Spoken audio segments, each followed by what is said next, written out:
Remember how we talked making a split-second judgment about a person when you pass them on the street? That's what it's like with your profile picture. So we're going to talk a little bit about posting on Facebook and how you want your Facebook to be set up. And your profile picture is the number one thing you need to be worrying about, because that's the thing that is going to grab people's attention right off the bat. And you only get that one chance in about 10 seconds to make that impression on them, whether or not they want to be friends with you. So your profile picture is something that you don't want to change all the time. You want to have something that's recognizable so that when your posts come up, they know, oh, that's, you know, Sarah, that's Rebecca. I want to stop. I want to see their stuff. So you want it to be a picture of you, not your dog, not your spouse, not your fancy car. You want it to be you, because that's what they're going to identify you with. That's your brand. So make sure it's a nice picture. Go out, take, you know, look nice, take a good picture. You can do it with your phone. Camera phones nowadays take super good pictures. And the number one thing that you want to have in that profile picture is a smile, because people want to connect with happy people. So remember that thousands of people are going to see this photo, and it's the first thing that people see when you send them a friend request. And you're going to make that rash decision. You know, do I want to be friends with this person? If it's a motivational quote, do I want to be friends with a motivational quote? No. Do I want to be friends with a fluffy cat? No, I want to be friends with a person. So just keep in mind that that's the one thing they see and they're going to connect with. They're going to look at you and say, yeah, I want to connect with them, or like, no way, I do not want interaction with that person. So we can't stress enough how much that profile picture plays a part. Like, this is your business card. This is what you're using to grow your business. One other thing is, like, if you put somebody else in that picture with you and you have a non-gender specific name, they're not going to know which one is you. So make sure that the picture is very clear, defining who you are. So the profile picture, if you don't know, it's the little picture that you see when you post or it's on your page. The other picture, the big picture on your Facebook profile, is your cover photo. Now that one doesn't have to be just about you. That one could be your hobbies, your interests. That one could be a motivational quote. You could show other family members. You could show you out on the lake or doing something fun. The cover photo is something more that is like defining who you are, what you enjoy, shows your lifestyle. And this one you can change periodically, because it's not the first thing that people see. They do see it when they come to your page, but it's not what's getting your friend requests. It's not what's advertising your business. So there's a little bit more flexibility there. The one thing that you don't want to have there is anything that is company specific. You don't want your products there. You don't want your logo there. You want to keep this still about you. So you kind of jogged my memory, Rebecca, and you talked about it, but we didn't spell it out. So I'm going to spell it out really quick too. This goes back to, this is only going to be you in the profile picture. You already know that. So it goes without saying almost that you do not want to share a Facebook account with your spouse.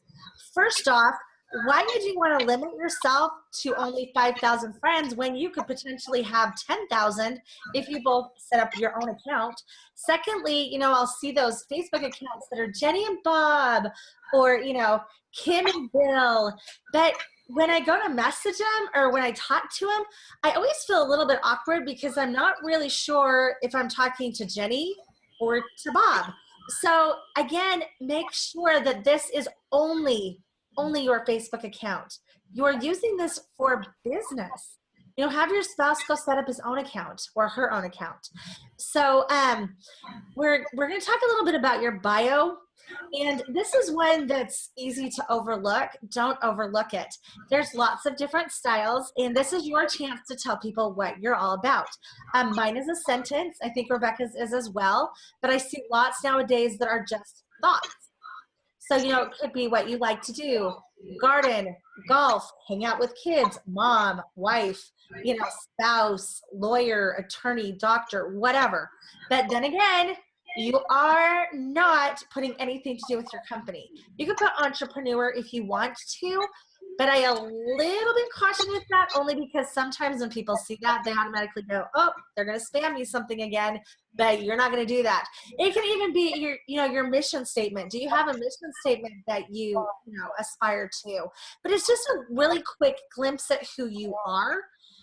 We're going to totally go into posts more in another module, but as you post, all of your posts are going to be around a certain theme. I cannot tell you how confusing it is as a viewer to come onto your page, and one day you're talking about golf, and the next day you're talking about your family, and the next day you're talking about swimming lessons, and the next day or whatever. Now, I'm not going to say that you're not going to post about your family, because you are. So maybe one day you are at swimming lessons, but there are so many people that just can't quite figure out why they're on Facebook. So they're kind of following, ooh, that post was really cool and it got a lot of attention, it got a lot of likes, it got a lot of engagement, so I'm going to copy that person's post. Well, have you ever noticed that if you try to copy someone else's post, it never really had the same effect on your page? And that's because that's not the audience that you groomed.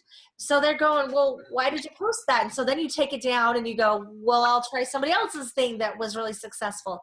Don't do that. So as we talk about this more in the other module, you're going to start focusing on, this is your brand. This is what you believe in. And it's not going to be all, this is my product. In fact, one of the biggest mistakes I see people see is that within 10 seconds, I know exactly what company you're with. Exactly what company you're with. So I can go Google it. I can, I've already decided if I like it or I don't like it, and I don't have to ask you questions. So the information that I'm getting may or may not be correct. So like, for example, if I know that you're with XYZ company, I might go YouTube it to find out what XYZ company is about, and chances are really high that I will find somebody that's done a video on there. And most of the time the videos are something like, hey, were you looking at XYZ? I wouldn't. And of course, what do? You go and click on it. And even if you don't go and click on it, now you're thinking, ooh, is XYZ a bad idea? So when you go click on that, guess what you find out? Number one is it's somebody going, hey, you were going to go with XYZ company, but you don't like that. You should go with ZYX instead, and this is why. Or it's actually somebody in your company that's saying, hey, you've heard all those things about XYZ, and then that person actually breaks down why those were not true, but it's, you want to go with me because I'm the leader you should be going with, not whoever you were thinking about going with. And that's, that holds true for network marketing. It holds true for realtors, because if you're spamming all this information, they can go look at that house without you, right? Because you've now told them exactly where that house is. They can go find another realtor. Or unfortunately, there's people that don't have loyalty, so they might actually go to the owner of that house or go to that listing agent hoping that they're going to get a better deal. You just don't want to do that. Not even, putting aside that all of those posts get ignored because it turns into white noise. So you just don't want to do that. But then again, like I said, we're going to talk about it a little bit later, and we're going to tell you what you do want to post. But that's something to kind of file in the back of your mind for now. And you can start thinking about, what do you like to do? What are your hobbies? What does your family do? What do your vacations look like? Do you really love cars? And this is also going to give you an insight on who you want to target, because you're probably going to mesh really well with somebody that loves cars or loves to golf, or is a mom picking up her kids at school. So just something to think about right now. But like I said, we're going to go through that a little bit later too. Now that being said, we've kind of talked about some of the do's and don'ts. One of the very most important thing you can ever do actually happens in your back office of Facebook, and a lot of people are not even aware of it. So I'm actually going to do a share screen right now, and I'm going to walk you through it really quick so that you are not surprised or aghast when something happens to you that could have been avoided. Okay, so this is my actual Facebook page. If you are not following Sarah Howell Peterson and you're not following Rebecca Ross Chadburn, go on in there and go ahead and click that follow button. But you're also going to want to click so that you see our stuff first, because otherwise you won't see our stuff. But anyways, this is my actual page. So what you're going to do is come on over here to where this little arrow is.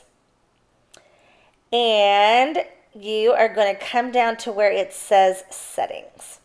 And this is so important. So you're going to go over here to privacy.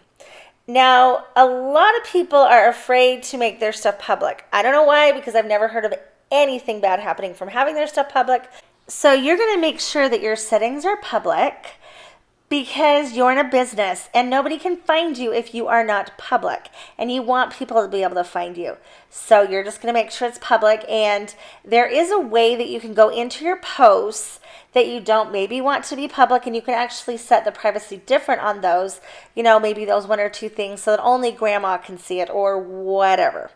So then from there, the next thing that you're going to do is you're going to go down to who can send you a friend request. And again, you're in a business, so you want everyone to be able to send you a friend request. So go ahead and make sure that that's set up to everyone. Now, I hear differing opinions on this next one, but it's who can see your friends list. And I would definitely put that on only me. There are some people that like to go into Facebook and just look at who your friends are, and then they're going to try to friend request all of those, just be friends with all the same people. Now, don't get me wrong. I have people that, I have friends in common with, like 300, 400 friends in common. But at the end of the day, that really doesn't matter, because they're either going to like me or they're going to like the other person.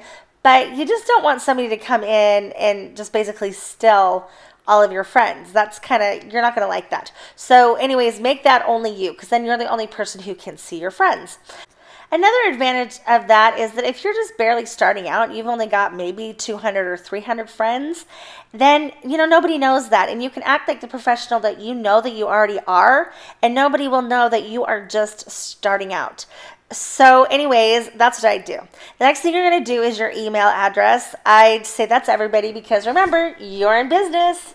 And I've got to be honest, I put everyone on who can see your phone number, but because of the amount of calls I get, I totally don't even have my phone number anywhere on Facebook, because I like to funnel them through Facebook before I decide if I really want them to have my phone number or not.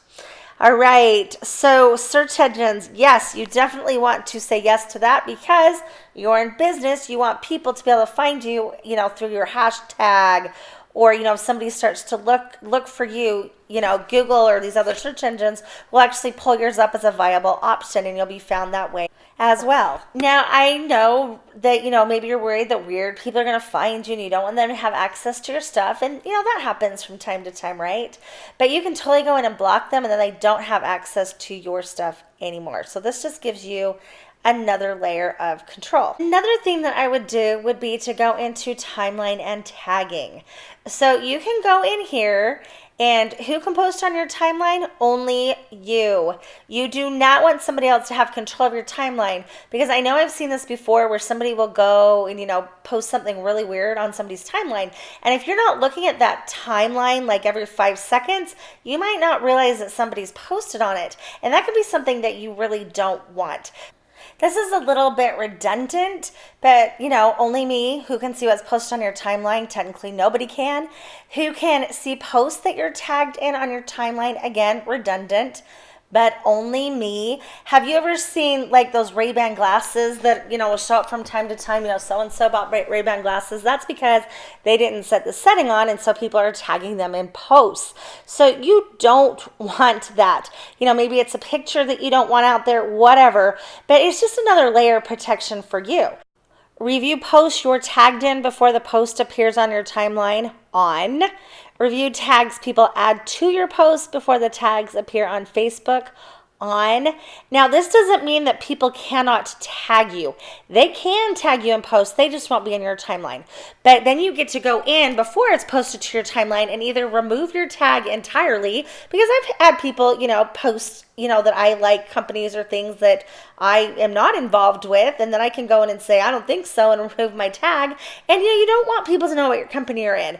So, that's just your layer of protection. It doesn't mean that they cannot tag you. They can, but it will never post to your timeline until you say, yes, I'm okay with this being posted on my timeline. So does that sort of make sense? It's just putting you in control. And then you do have the option. You can go in and say, yes, I want this on my timeline, or no, I don't. All right, so there's a bunch of other features on here that I'm not going to get into, but you can put your location, you can go in and customize, your language, what language do you want things in, and all these different things. There's a lot of really fun features that you probably did not even know were back here. But when you set up your profile like this, you're setting yourself up for success because you're going to create the most visibility, but it's also going to protect you. This is your space. This is your reality show. This is your commercials, so to speak. And, when people come on, they're going to make split-second decisions about you based upon your profile picture, based upon, what your space looks like. And that's important because if you can set this up right, you will automatically set yourself apart as a leader, and it'll make it so that people want to be friends with you and they just don't overlook you. So make sure that you pay attention to your back office and set up your profile correctly. This is your shop window. Treat it accordingly, and we'll catch you soon. This is a wrap.